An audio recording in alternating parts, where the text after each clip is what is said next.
विद्यार्थियों, आज की क्लास है स्वदेश प्रेम के ऊपर निबंध। तो विद्यार्थियों, आज हम बताएंगे आपको निबंध लिखने का सही तरीका। तो विद्यार्थियों, अगर आप हमारे चैनल पर नए हैं तो चैनल को सब्सक्राइब करें और घंटी जरूर बजाएं। आइए ज़्यादा टाइम न लेते हुए वीडियो को स्टार्ट करते हैं। विद्यार्थियों, निबंध लिखने के लिए सबसे पहले आपको एक रूपरेखा तैयार करनी होगी।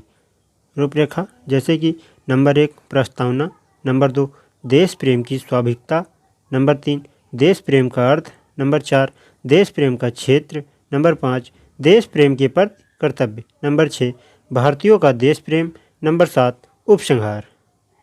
आइए विद्यार्थियों, शुरू करते हैं निबंध। नंबर 1 प्रस्तावना। ईश्वर द्वारा बनाई गई सर्वाधिक अद्भुत रचना है जननी, जो निस्वार्थ प्रेम की प्रतीत है। प्रेम का ही पर्याय है सुरक्षा का अटूट कवच। संस्कारों के पौधों को ममता से जल से सींचने वाली चतुर उद्यान रक्षिका है, जिसका नाम प्रत्येक शीश को नमन के लिए झुक जाने को प्रेरित कर देता है। यही बात है जन्मभूमि के विषय में भी सत्य है। इन दोनों का दुलार जिसने पा लिया, उसके गर्भ का पूरा अद्भुत धरा पर ही हो गया। इसीलिए जननी और जन्मभूमि की महिमा को स्वर्ग से भी बढ़कर बताया गया है। नंबर 2 देश प्रेम की स्वाभाविकता। प्रत्येक देशवासी को अपने देश से अनुपम प्रेम होता है। अपना देश चाहे बर्फ से ढका हुआ हो, चाहे गर्म रेत से भरा हुआ हो, चाहे ऊंची ऊंची पहाड़ियों से घिरा हुआ हो, वह सबके लिए प्रिय होता है। इस संबंध में राम नरेश त्रिपाठी की निम्नलिखित पंक्तियाँ दृष्ट में हैं।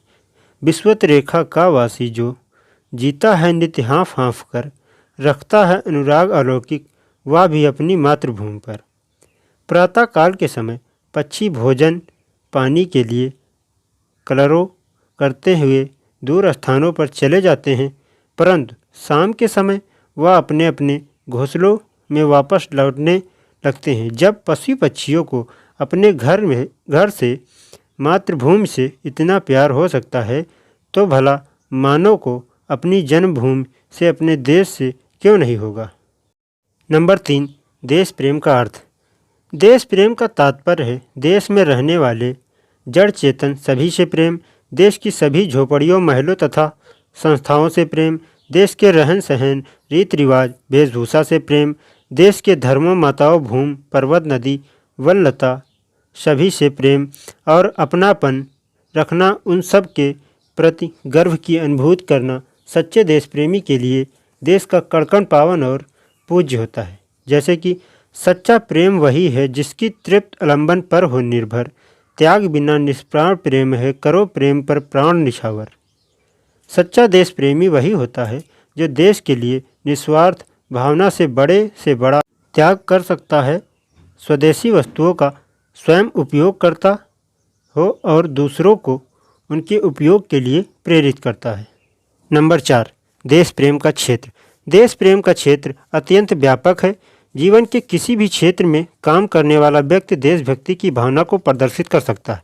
सैनिक युद्ध भूमि में प्राणों की बाजी लगाकर, राजनेता राष्ट्र के उत्थान का मार्ग प्रशस्त कर, समाज सुधारक समाज का नवनिर्माण करके, धार्मिक नेता मानव धर्म का उच्च आदर्श प्रस्तुत करके, साहित्यकार राष्ट्रीय चेतना और जन जागरण का स्वर फूंक कर, कर्मचारी व श्रमिक एवं किसान निष्ठापूर्वक अपने दायित्व का निर्वाह करके, व्यापारी मुनाफाखोरी व तस्करी का त्याग कर अपनी देशभक्ति को भावना को प्रदर्शित कर सकते हैं। नंबर 5 देश के प्रति कर्तव्य। जिस देश में हमने जन्म लिया, जिसका अन्न खाकर और अमृत के समान जल पीकर, सुखद वायु का सेवन कर हम बलवान हुए, जिसकी मिट्टी में खेल कूद कर हमने पुष्ट शरीर प्राप्त किया, उस देश के प्रति हमारे अनंत कर्तव्य हैं।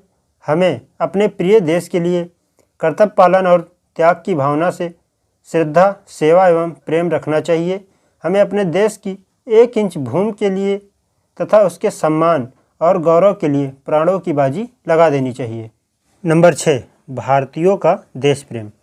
भारत माँ ने ऐसे अनेक जवानों को जन्म दिया जिन्होंने असीम त्याग भावना से प्रेरित होकर हंसते हंसते मातृभूमि के लिए अपने प्राण अर्पित कर दिए। कितने ही ऋषि मुनियों ने अपने तप और त्याग से देश की महिमा को मंडित किया तथा अनेक अनेक वीरों ने अपने अद्भुत सर से नंबर 6, भारतीयों का देश प्रेम। भारत माँ ने ऐसे अनेक जवानों को जन्म दिया जिन्होंने असीम त्याग भावना से प्रेरित होकर हंसते हंसते मातृभूमि पर अपने प्राण अर्पित कर दिए। कितने ही ऋषि मुनियों ने अपने तप और त्याग से देश की महिमा को मंडित किया तथा अनेक वीरों ने अपने अद्भुत शौर्य से शत्रुओं के दांत खट्टे कर दिए। वन वन भटकने वाले महाराणा प्रताप